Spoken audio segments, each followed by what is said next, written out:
So today for breakfast, we're gonna eat scrambled egg and a rainbow of fruits and vegetables.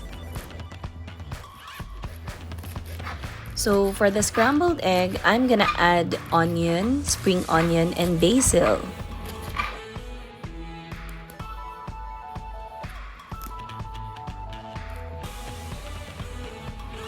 Let's put the olive oil in the pan.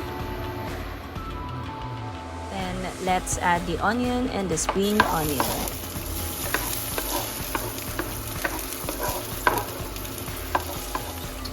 Then the 3 eggs.